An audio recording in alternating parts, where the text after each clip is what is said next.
বাংলাদেশ জাতীয়তাবাদী সামাজিক সাংস্কৃতিক সংস্থা জাসাসের আয়োজনে স্বৈরাচার সরকার শেখ হাসিনার বিচার ও দেশ নায়ক তারেক রহমানের নির্দেশনা বাস্তবায়নের লক্ষ্যে গতকাল বিকাল ৪টার সময় মতিঝিল ফকিরাপুল এলাকায় র্যালি ও আলোচনা সভা অনুষ্ঠিত হয়েছে।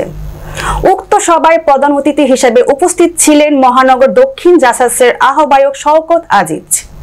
আরো উপস্থিত ছিলেন মতিঝিল থানা মহিলা দলের সভাপতি ও ঢাকা দক্ষিণ মহানগর মহিলা দলের সাংগঠনিক সম্পাদকের কেন্দ্রীয় মহিলা দলের সদস্য মমো আহমেদ, মহানগর দক্ষিণ বিএনপি ও অঙ্গ সহযোগী সংগঠনের নেতা কর্মীবৃন্দ। সেখানে সম্মানিত অতিথি হিসেবে বক্তব্য রাখেন কুষ্টিয়া জেলার দৌলতপুর উপজেলা যুব দলের যুগ্ম আহ্বায়ক জাফর ইকবাল কর্নেল। গত আওয়ামী সরকার আমলে দুঃশাসন, গুম, খুনের জন্য দায়ী খুনি হাসিনার বিচারের দাবি জানান জাফর ইকবাল কর্নেল। এই সময় তার বিরুদ্ধে হওয়া সকল ষড়যন্ত্র রুখে দেওয়া হবে বলেও তিনি জানান।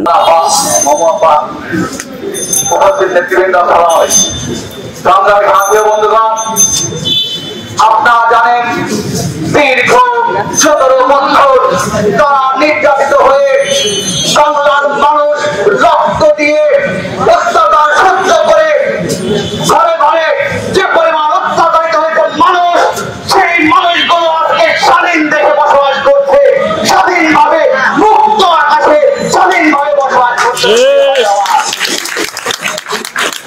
আজকে আমি বলতে চাই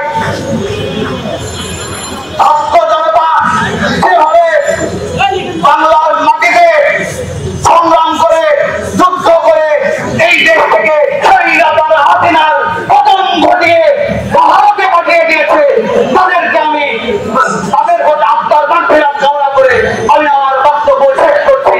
খোদা হাফেজ। বাংলাদেশ জিন্দাবাদ, বাংলাদেশ জাতীয়তাবাদী যুবদল জিন্দাবাদ।